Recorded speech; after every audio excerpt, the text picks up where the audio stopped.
A billionaire worth $4 billion put on a torn shirt, ripped off his shoes, and collapsed in front of a hospital. On purpose. He needed to know. Who still treats a broke man like a human being? Out his IV, shoved the gurney toward the exit. No insurance. Get him out. A black nurse in faded scrubs caught the gurney, wheeled it back inside, and whispered, "I've got you. You're safe now." His chin trembled. Not from pain. We deal with you, worry. She was the only one who stopped. No, I think the kid too. She had no idea she was being tested, and what happened over the next 4 days, no one saw coming. 3 weeks before that gurney, Harold Whitmore stood in a private suite at Cedar Brook Medical Center, staring at an empty bed. The sheets were fresh. The pillow was fluffed. The room smelled like lavender air freshener. Someone had sprayed it minutes before he arrived. As if a pleasant scent could erase what happened here. His mother, Eleanor Whitmore, had died in this room. Alone. No hand holding hers. No voice telling her it was going to be okay. Just a heart monitor flatlining into the dark, and a nurse who found her body an hour later because nobody had bothered to check. Harold picked up the call log from the bedside table. His attorney, Graham Alcott, had subpoenaed it that morning. 14 calls. 14 times his mother had pressed that button in her final 3 days. 14 times she had asked for water, for pain relief, for someone, anyone, to sit with her. 0 responses. Harold set the log down. His jaw tightened until the muscles in his neck corded. They knew she had no premium insurance, Graham said quietly from the doorway. The staff triaged by wallet, not by need. My mother taught 3rd grade for 41 years. Harold's voice was low, controlled, dangerous. She taught children how to read, how to share, how to be decent, and she died of thirst in a building full of nurses. Graham said nothing. Harold turned from the window. I want to know if it's everywhere. Sir, this. Harold gestured at the room, the log, the sprayed lavender.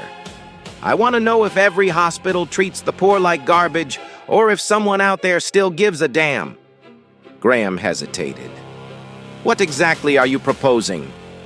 I'm going to walk into a hospital with nothing, no name, no insurance, no money, and I'm going to see what happens.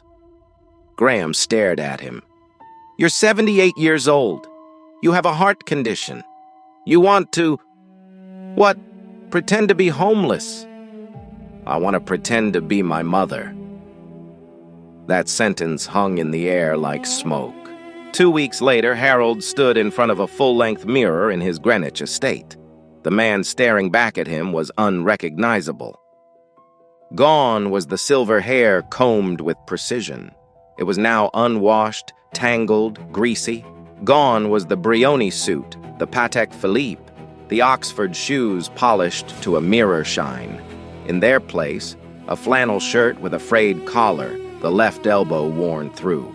Khaki pants bleached by sun and age, the right knee patched with duct tape.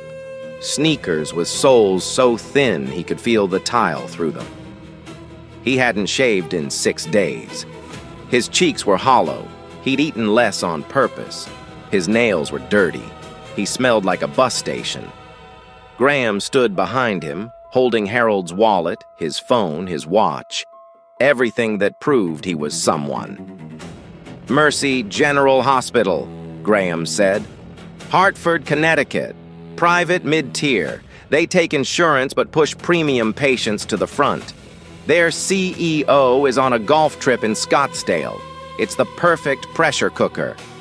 Harold nodded. If I call you, I'm done. If I don't call, wait 4 days, then bring everything. And if something goes wrong, you have atrial fibrillation, Harold. This isn't a game. Harold looked at his reflection one more time. The billionaire was gone. The man in the mirror was nobody. Invisible, disposable. exactly like his mother. "My mother pressed that button 14 times, Harold said. "Nobody came. I need to know if that's who we are now." He walked out the front door without his shoes. Graham watched the richest man he'd ever known shuffle down the driveway like a vagrant, and for the first time in 30 years of practicing law, he had no idea what to say. Harold hit the pavement outside Mercy General at 7:14 on a Tuesday morning. He didn't fake it gently. He dropped hard, knees first, then shoulder, then face against the concrete. The impact split his lip. Blood trickled into the gutter.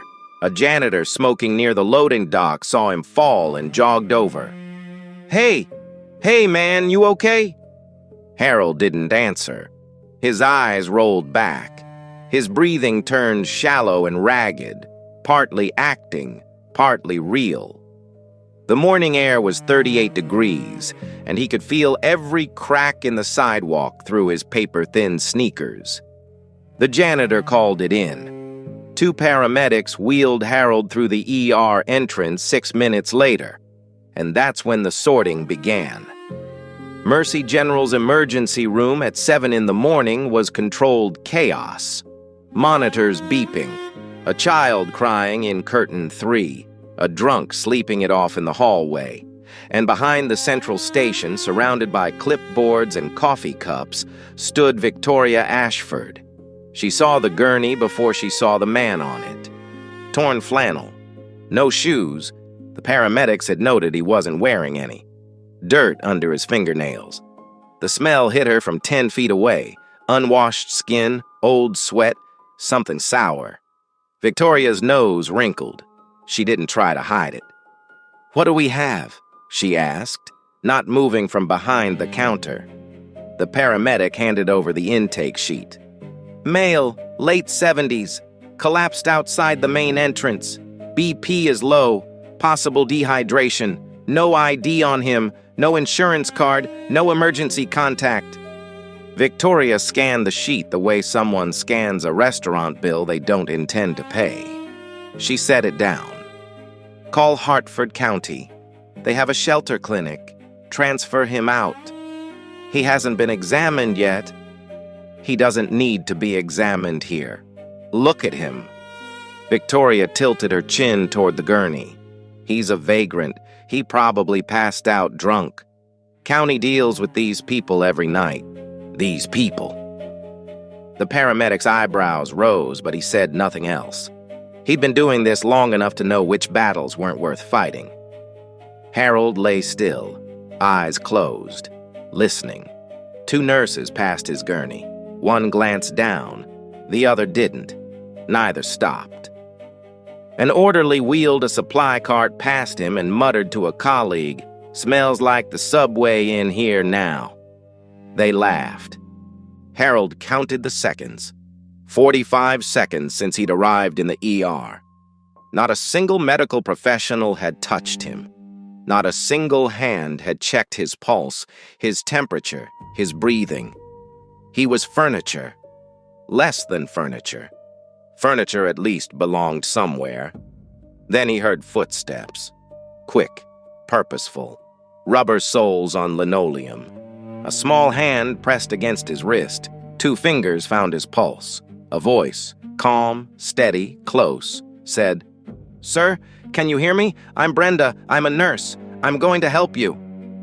Harold almost opened his eyes. Almost. Brenda Taylor had been on hour 9 of a 12-hour shift. She'd already handled 2 code blues, a dislocated shoulder, and a teenager with a panic attack who thought she was having a heart attack. Her feet ached. Her back ached. She hadn't eaten since a granola bar at 4 a.m. But she saw the man on the gurney, and she didn't see a vagrant. She didn't see a smell. She didn't see an empty insurance field. She saw a patient. "His pulse is thready," Brenda said, loud enough for the station to hear. "He's dehydrated. Possible cardiac irregularity. I need a bed and an IV line."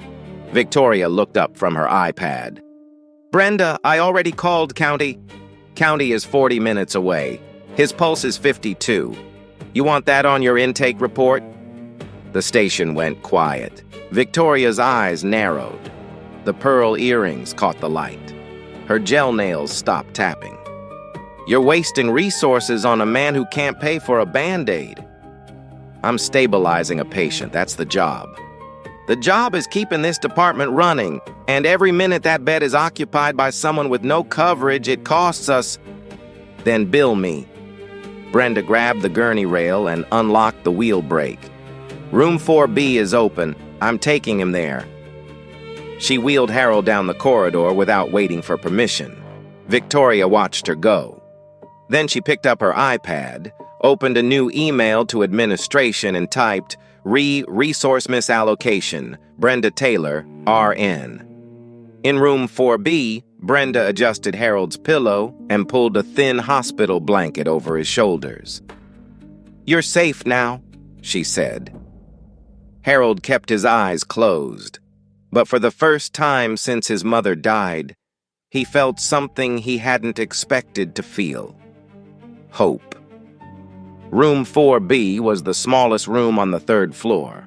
One window, one chair, a curtain that didn't close all the way. The kind of room hospitals keep for patients they'd rather forget about. Brenda didn't forget. She started with the basics. Blood pressure. 88/54. Dangerously low. Heart rate. Irregular. Skipping every fourth beat. Temperature. 96.1. His body was shutting down quietly, the way old bodies do when nobody's watching. She inserted an IV line. Saline first, then a glucose drip.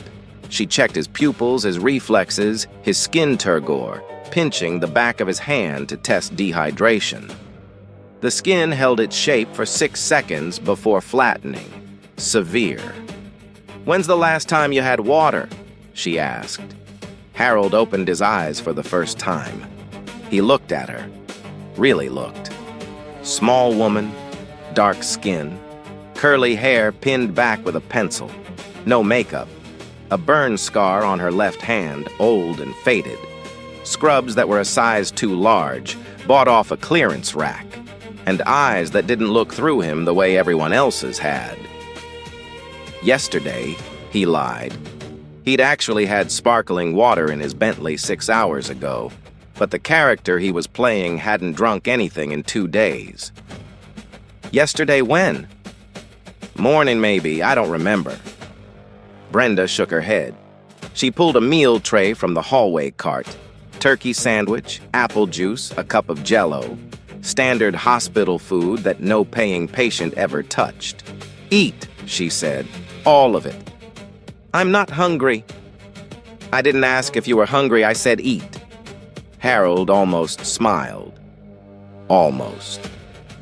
He picked up the sandwich and took a small bite. It tasted like cardboard and mercy. Brenda sat in the single chair and started writing notes. Not on the computer terminal at the nurse station. She'd been locked out of his chart because Victoria hadn't authorized his admission. So she wrote on paper, a yellow legal pad she kept in her locker for situations exactly like this. Patient, John Doe, approximately 78 years. Severe dehydration, arrhythmia, needs cardiology consult. No allergies reported, no medications reported. Alert and oriented ×3. She was building his medical record from scratch because the system refused to acknowledge he existed. Harold watched her write. You're wasting your time, he said. They don't want me here. They don't get to decide that. The blonde one does. She's your boss. She's my manager. There's a difference. Harold took another bite, chewed slowly. What's the difference? Brenda looked up from the pad. A boss tells you what to do. A manager is supposed to make sure you can do it right. Victoria does neither. She manages spreadsheets, not patients. Harold said nothing. He filed that away. At 2 p.m., Brenda's shift was supposed to end. It didn't. She stayed an extra 2 hours to monitor his IV drip, adjust his fluid rate, and check his cardiac rhythm every 30 minutes. The overtime wasn't authorized. She wouldn't be paid for it. At 4 p.m., she walked to the cafeteria. The turkey sandwich on his tray had been hospital-issued, free with admission. But Harold hadn't been officially admitted, which meant the tray she'd given him had been charged to her employee meal account. She bought a second meal, chicken soup this time, $3.12. She carried it back to room 4B and set it on his table. "I didn't ask for more food," Harold said. "You didn't ask for the first one either."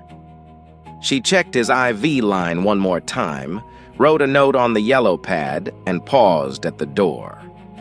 "I'll be back at 6 a.m. Night shift nurse is Angela. She's good. If you need anything, press the call button. If nobody comes..." Brenda hesitated. Then she pulled a pen from her hair and wrote a phone number on the corner of his pillowcase. "That's my cell. Call me." She left her personal phone number for a man she'd known for 9 hours. A man with no name, no money, no insurance. A man the entire hospital wanted gone. Harold stared at the number on his pillowcase. 10 digits written in blue ink by a woman who earned less in a year than he spent on wine in a month. He folded the pillowcase corner carefully, as if it were a contract worth signing. Day 2. Harold decided to push. He woke Brenda's replacement, Angela, the night nurse, at 3 a.m. by pressing the call button 11 times in 4 minutes. When Angela arrived, breathless and irritated, he demanded warm milk. Not cold, not room temperature, warm. Angela brought him warm milk. He took one sip, said it was too hot, and poured it on the floor.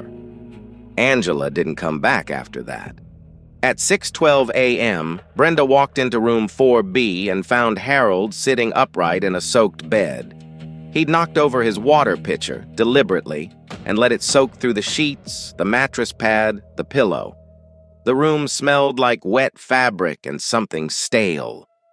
"Good morning," Brenda said. She didn't ask what happened. She didn't sigh. She didn't roll her eyes. She pulled fresh sheets from the supply closet, peeled the wet ones off the bed with Harold still sitting in the chair she'd moved him to, and remade the bed in 4 minutes flat. Hospital corners. Tight. Perfect. Harold watched her, testing, waiting for the crack. "You missed a spot," he said, pointing at a wrinkle near the foot of the bed. Brenda smoothed it out without a word. At 8 a.m., Brenda brought his medication, a mild diuretic for fluid retention and a baby aspirin for his irregular heartbeat. Both purchased from the hospital pharmacy using her employee discount because his chart still didn't exist in the system. Harold looked at the pills in the small paper cup. "I'm not taking those." "Why not?" "I don't trust pills from people I don't know." Brenda pulled the chair up to his bedside. She sat down, eye level with him, not standing over him, not hovering. Level. "My mother had type 2 diabetes," she said. "For years, she refused to take her insulin, said she didn't trust doctors, said they were out to get her." Brenda paused. "She lost her left foot at 53, her right at 57. She died in a wheelchair at 61, in a hospital a lot like this one, because she didn't trust the people trying to keep her alive." She placed the paper cup on his tray. "I'm not asking you to trust me. I'm asking you to trust the medicine." Harold looked at the cup, looked at Brenda, took the pills. He hated himself for testing her. That was new. At 10 a.m., Victoria made her rounds. She stopped at room 4B's doorway but didn't enter. She looked at Harold the way someone looks at a stain on an expensive carpet. "He's still here?" Victoria said to the nurse at the hallway station. "Brenda's handling him." "Of course she is." Victoria's lip curled. Birds of a feather. She pulled up his intake notes on her iPad, the official ones, not Brenda's yellow legal pad. The system showed nothing. No name, no diagnosis, no billing code, just a bed number and a timestamp. "This man is a ghost in our system," Victoria said to the charge nurse, loud enough for anyone nearby to hear. "And Brenda's playing Mother Teresa with hospital resources. This isn't charity work. This is a medical facility. If she wants to save strays, she can volunteer at the pound." 2 orderlies heard it. A resident heard it. Nobody said anything. At noon, Victoria sent a second email to administration. Subject: Unauthorized patient, room 4, B, day 2. Brenda Taylor continues to provide care to an unregistered, uninsured patient. No physician has ordered treatment. No billing has been established. This represents a direct violation of intake protocols 4.2 and 7.1. I recommend immediate discharge and a formal review of Ms. Taylor's conduct. She CC'd 3 department heads. At 3 p.m., Brenda was called into Victoria's office. The office smelled like vanilla candle and ambition. Victoria sat behind her desk, legs crossed, iPad open to a spreadsheet. "Sit down, Brenda." "I'll stand." Victoria's jaw tightened. "Your patient in 4B, the one with no name, no file, no money, has been here for 31 hours. He's consumed 2 meals, an IV bag, and 12 hours of nursing time. Total billable revenue, 0. You want to explain that?" "He has an irregular heartbeat. He's severely dehydrated. He needs at least 48 more hours of observation. He needs a bus ticket to the nearest shelter. He needs a doctor." Victoria leaned forward. "Let me make this simple. Your performance review is in 6 weeks. Right now, your patient satisfaction scores are fine. Your efficiency metrics are adequate. But if you keep spending hospital time on a man who will never pay a cent, those numbers will drop. And I won't protect you." Brenda looked at her. "My conscience is fine, Victoria. Can you say the same?" She walked out before Victoria could answer. Day 3. The results came back. Brenda had begged Dr. Calloway, the only attending physician who still owed her a favor, to run a basic cardiac panel on Harold without going through the system. Off the books. A personal request. Calloway did it, grumbling about liability and paperwork, but he did it. The results were not good. Atrial fibrillation, moderate.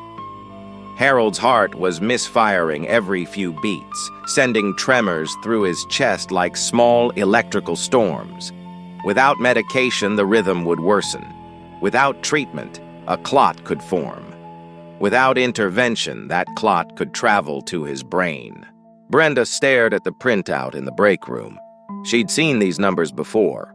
She knew exactly what he needed, a beta blocker called metoprolol, extended release 50 milligrams, standard prescription, available at any pharmacy, covered by any insurance.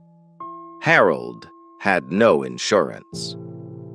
She went to the hospital pharmacy first.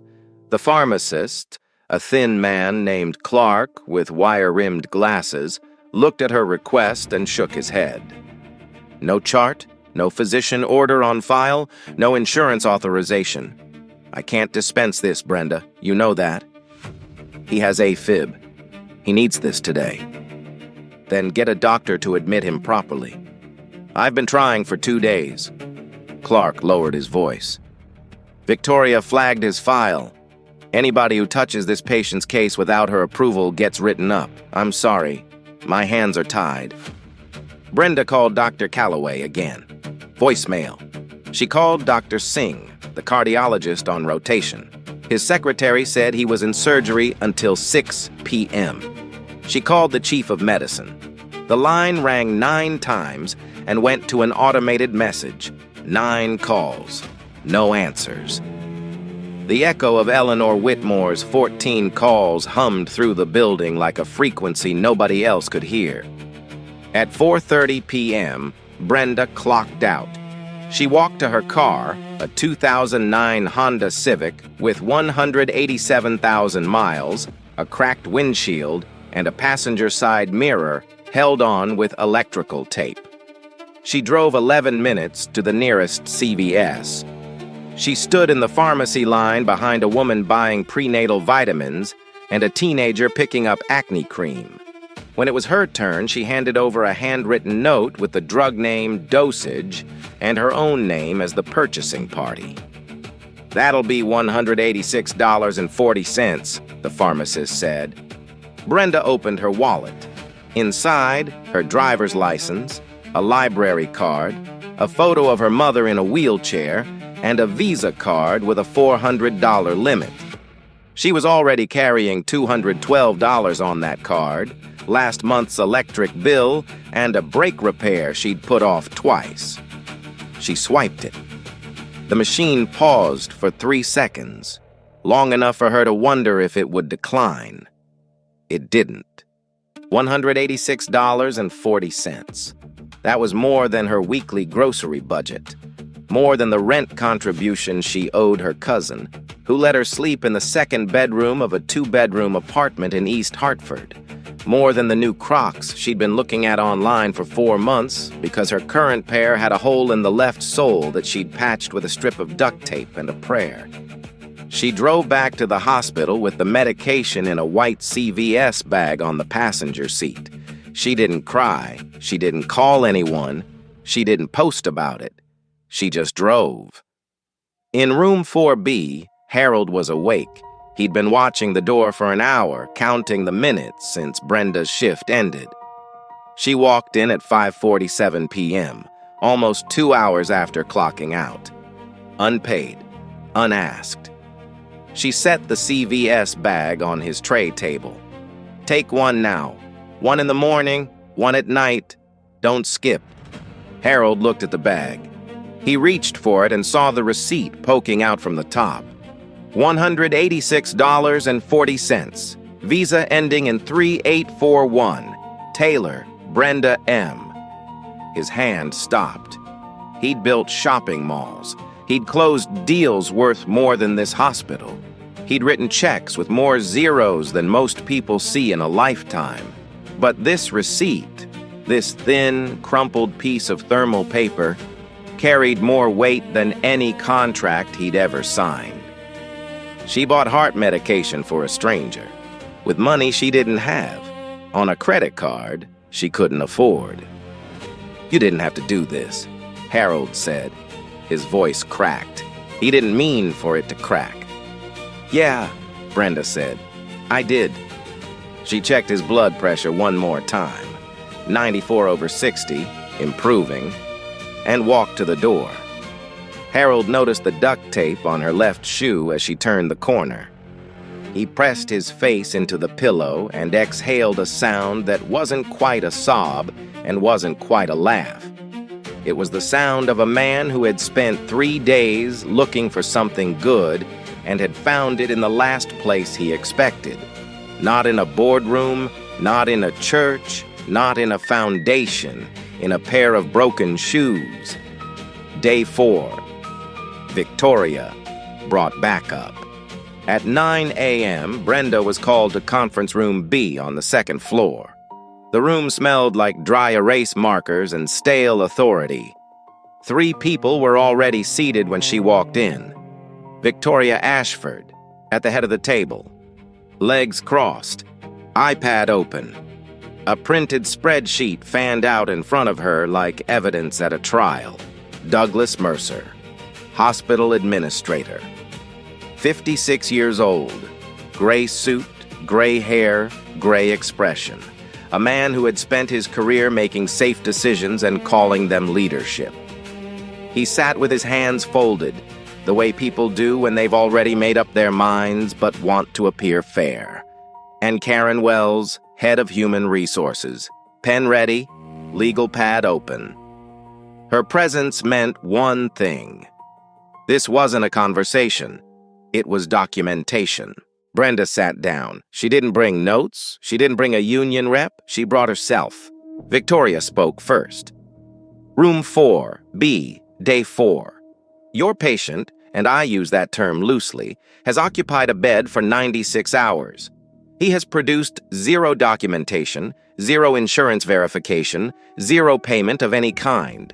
Brenda has provided unauthorized care, used hospital resources without approval, and failed to follow discharge protocol on 3 separate occasions. She slid the spreadsheet across the table. Total cost to the department, $1,462. Mercer picked up the sheet, studied it, set it down. Brenda, he said, in the voice of a man who practices empathy in front of a mirror. Nobody's questioning your intentions. You're a good nurse. Everyone knows that. But we have to think about the bigger picture. Mercy General operates on thin margins. Every bed that's occupied by a non-revenue patient is a bed that can't serve someone with coverage. You understand? Brenda looked at him. Do you know his heart rate when he came in? That's not 52. Do you know his blood pressure? 88/54. Do you know what happens when someone with atrial fibrillation goes untreated for 72 hours? A clot forms. It travels to the brain. He strokes out. He dies. In our hospital, on our floor, in a bed that you're telling me should have been empty. The room went quiet. Victoria jumped in. Nobody's saying he should die, Brenda. We're saying he should die somewhere else. The words landed like a hammer on glass. Brenda turned to her. Say that again. Victoria didn't flinch. He's not our responsibility. He walked in off the street with nothing. County has facilities for people like him. Shelters have clinics. Churches have volunteers. We are a private hospital, not a soup kitchen. People like him, Brenda repeated. You keep saying that. People like him. What does that mean, Victoria? Poor people? Old people? Dirty people? Which category bothers you most? Victoria's pearl earrings swayed as she tilted her head.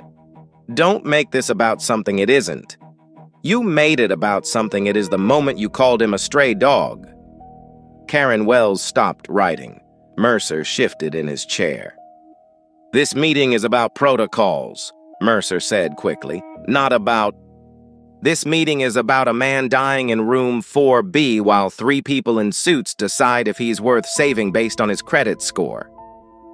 Brenda's voice didn't rise. It didn't need to.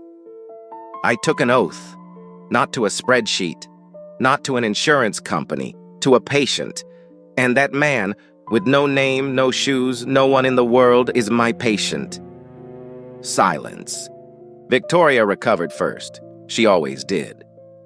Fine. Let me put it plainly.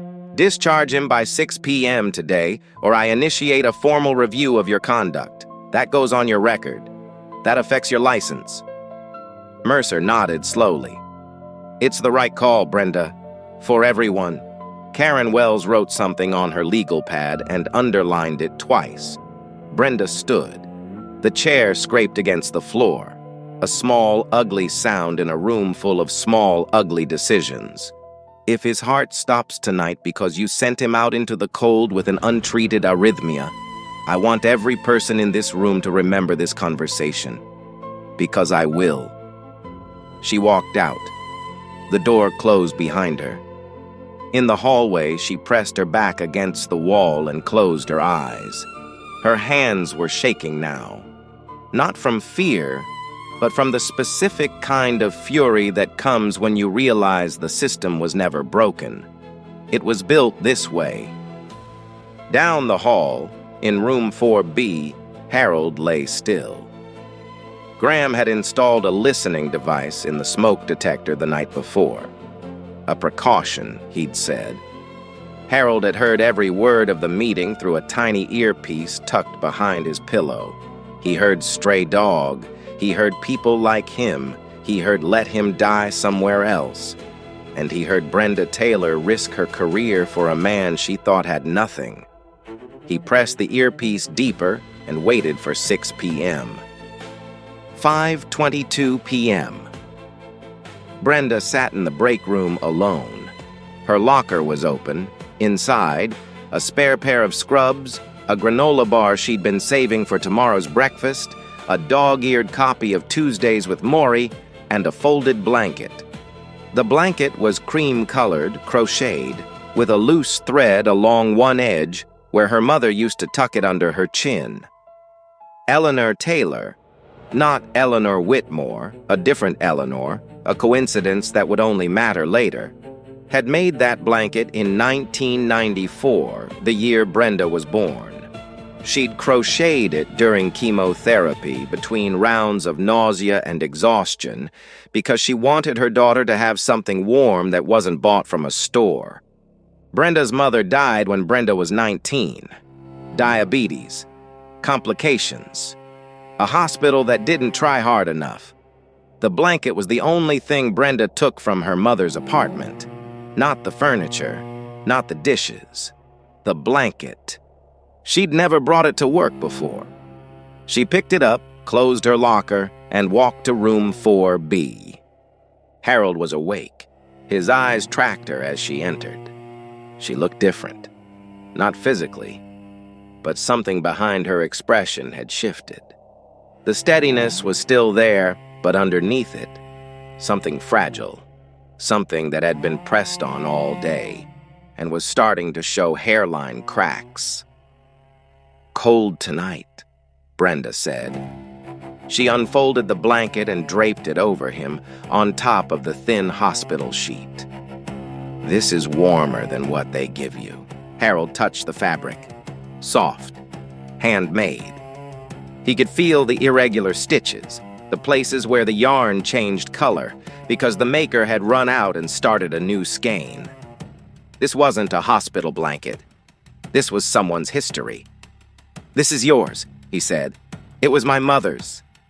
Harold's fingers tightened on the edge. "You're giving me your mother's blanket." "I'm lending it. Big difference." Brenda half smiled. "I want it back."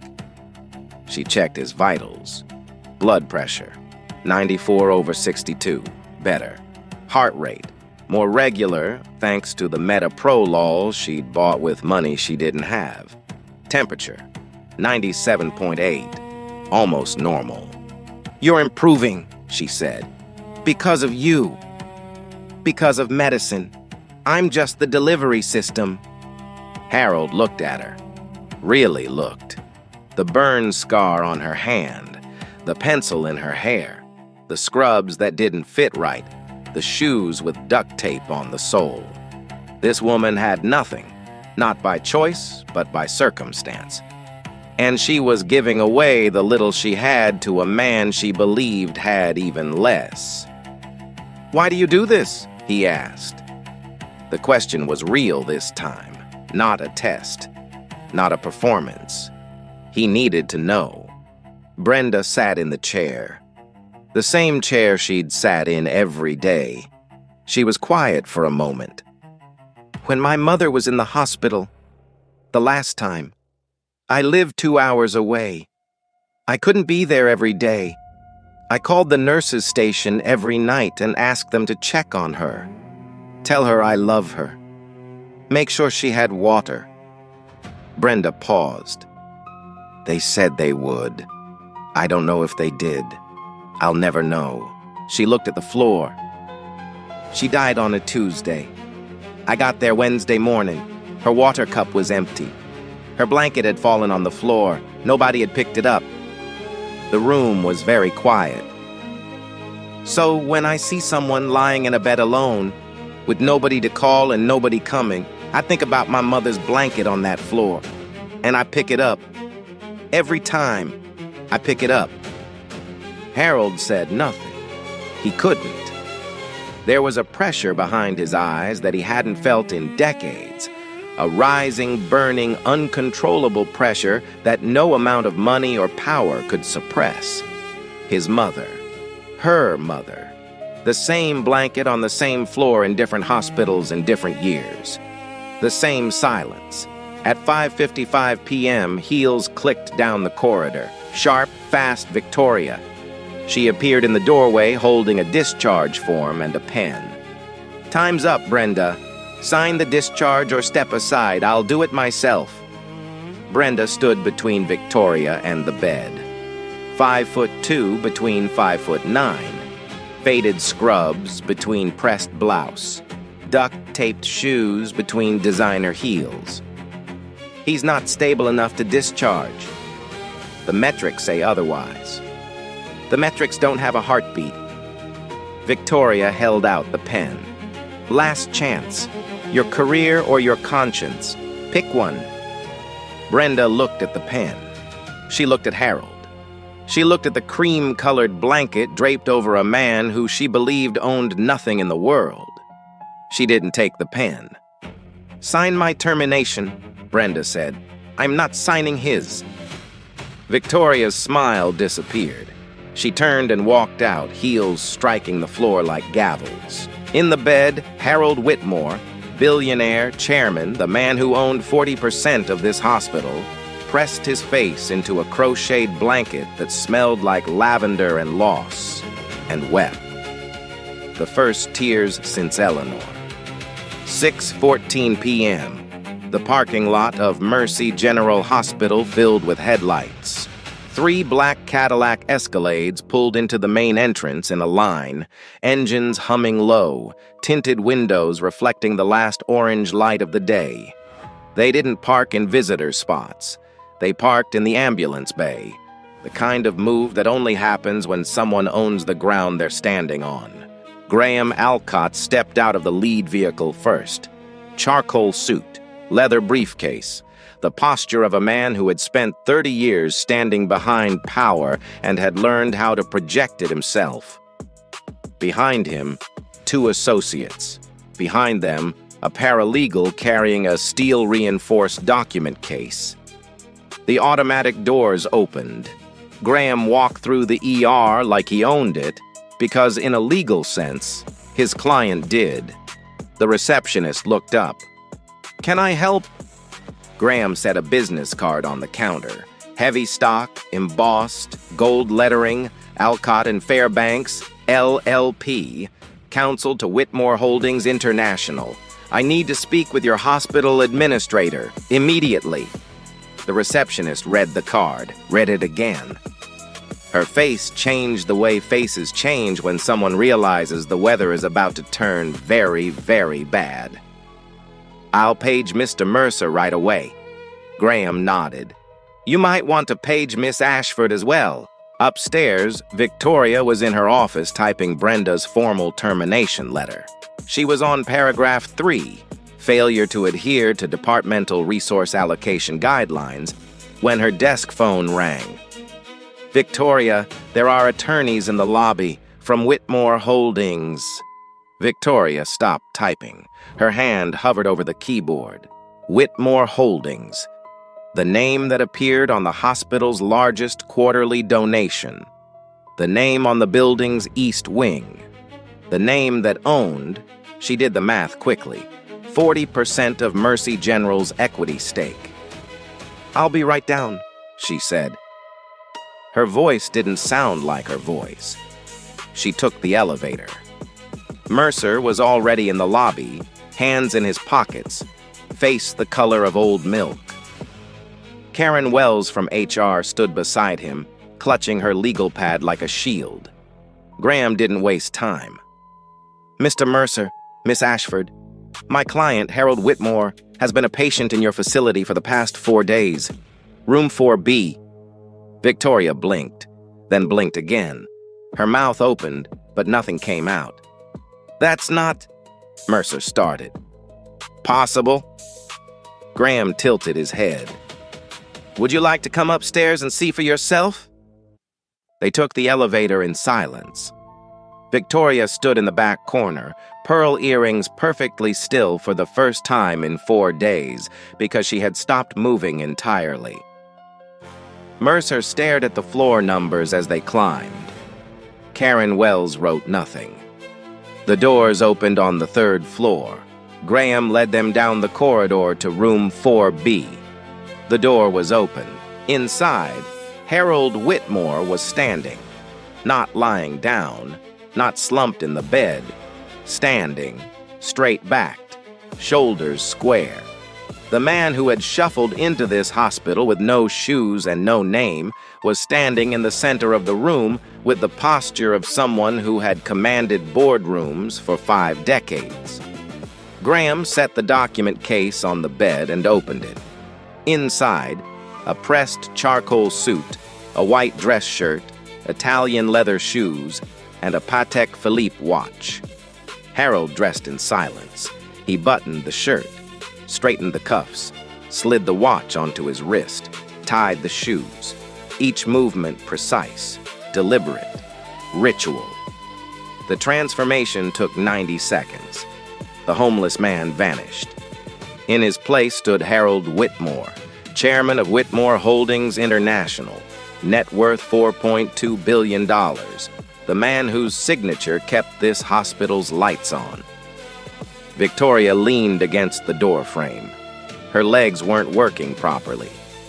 Mercer looked like he was calculating how many career-ending decisions he'd made in the past 4 days. Harold didn't look at either of them. He looked at Brenda. She was standing in the corner of the room near the window. She still had the yellow legal pad in one hand and a pen in the other. She hadn't moved since the Escalades pulled up. She didn't understand what was happening, not yet, but she understood that the room had shifted in a way that rooms shift when gravity changes direction. 4 days, Harold said. His voice was different now, deeper, clearer. The voice of a man who was done pretending. 37 staff members rotated through this floor. Doctors, nurses, orderlies, administrators. 37 people walked past my door. He took 1 step toward Brenda. You were the only one who walked in. Brenda's hand tightened on the legal pad. The pen shook. Not from fear, from the sudden, overwhelming weight of being seen by someone who had been watching the entire time. I don't understand, she whispered. You will, Harold said. I promise you will. He turned to Victoria. The pearl earrings, the pressed blouse, the gel nails, the woman who had called Brenda's patient a stray dog, who had told him to die somewhere else, who had threatened to fire the only person in this building who had treated him like a human being. Harold looked at her for 3 seconds. He didn't say a word. He didn't need to. Victoria understood. 2 weeks later, the conference room on the 42nd floor of Whitmore Tower in downtown Hartford held 19 people and 1 silence. Harold Whitmore sat at the head of a mahogany table that cost more than Brenda Taylor's annual salary. Graham stood to his right, reading from a leather-bound document that had been revised, notarized, and sealed exactly 6 days after Harold left Mercy General Hospital. The new will. Item 14, Graham read. The Harold and Eleanor Whitmore Foundation for Patient Equity shall be established with an initial endowment of $30 million. The foundation's mission, to guarantee that no patient in any Whitmore-affiliated medical facility shall be denied care based on insurance status, financial capacity, or social standing. A board member shifted in his chair. Another removed his glasses and cleaned them. The universal gesture of men who don't know what to say. Item 15. Brenda Michelle Taylor shall be appointed Executive Director of the Foundation, effective immediately. Annual compensation, $320,000 plus full benefits, plus an operating budget to be determined by the Foundation's Board of Trustees. Brenda was sitting in the back of the room. She'd been invited by Graham 3 days earlier, told only that Mr. Whitmore wanted to discuss a professional opportunity. She'd worn the nicest thing she owned, a navy blue dress she'd bought for her mother's funeral 7 years ago. It still fit, but the zipper stuck. She heard her name. She heard the number. She heard the word director. Her hands gripped the armrests of her chair. She didn't make a sound. Graham continued. Item 16. Mercy General Hospital shall, as a condition of continued Whitmore Holdings investment, implement the following policy changes within 90 days. Mandatory Care First intake protocol for all uninsured patients. Elimination of financial pre-screening in emergency departments. Establishment of a patient advocate office reporting directly to the board, not to hospital administration. Mercer was not in the room. He had resigned 8 days earlier. Technically voluntary, practically not. His letter of resignation was 3 sentences long and said nothing of substance. Victoria Ashford was not in the room either. The board had reviewed the security footage from the ER, the nurse station, the hallway outside room 4B. They had read her emails, all 7 of them, each one a small monument to indifference. They had listened to the recording from the conference room meeting where she told Brenda that a dying man should die somewhere else. She was terminated on a Thursday. She cleaned out her desk in 11 minutes. Nobody walked her to the door. After the reading, Harold asked everyone to leave except Brenda. The conference room emptied. The door closed. 2 people remained, a billionaire in a tailored suit and a nurse in a funeral dress. Harold reached under the table and lifted a flat, rectangular package wrapped in brown paper. He set it in front of her. Brenda unwrapped it. Inside was her mother's blanket, the cream-colored crocheted blanket with the loose thread and the irregular stitches. Harold had sent it to a preservation specialist in New York.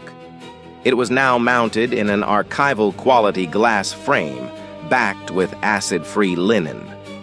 At the bottom of the frame, a small bronze plaque read, "The blanket that covered a stranger, the heart that covered the world." Brenda's composure, the composure that had held through 4 days of insults, threats, long shifts, and impossible choices, finally broke. She pressed the glass against her chest and cried the way people cry when they've been strong for too long and someone finally says, "I saw you. I saw all of it." Harold put his hand on her shoulder. "Thank you," he said, "for seeing me." Brenda shook her head. "Thank you for letting me." 1 year later, room 4B at Mercy General Hospital looked different. The bed was the same. The window was the same, the view of the parking lot and the oak tree beyond it, the same. But on the wall, in a simple wooden frame, hung a photograph of Eleanor Whitmore. Beneath it, a small brass plate, Room 4B, the Eleanor Whitmore Patient Equity Suite. No one turned away, no one forgotten. The room was never empty. It was always reserved for someone with no insurance, no family, no voice. And it was always staffed first. Brenda Taylor still wore Crocs. New ones. White, clean, no duct tape, but still Crocs.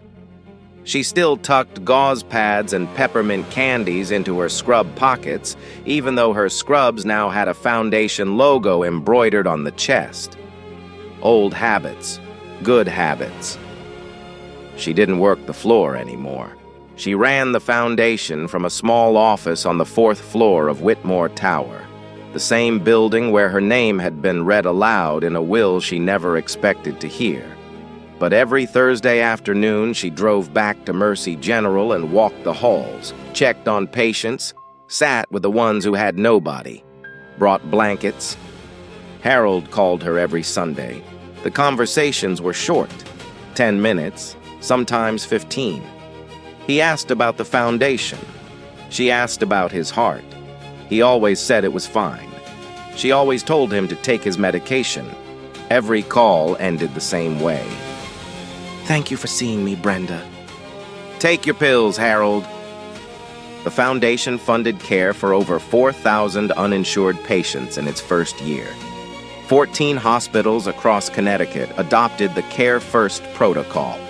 3 states began legislative reviews of emergency room financial screening practices. And in room 4B, on a quiet Tuesday night, a 70-year-old woman with no insurance and no family was admitted with chest pain. A young nurse, new to the floor, fresh out of school, checked her vitals, adjusted her IV, and pulled a warm blanket over her shoulders. "You're safe now," the young nurse said. She had no idea where that phrase came from. It was just something the staff at Mercy General said. It had always been said here. If this story hits you different, drop a comment. Have you ever been judged for what you looked like instead of who you are? Share this with someone who needs to hear it. And if you haven't subscribed yet, you already know what to do.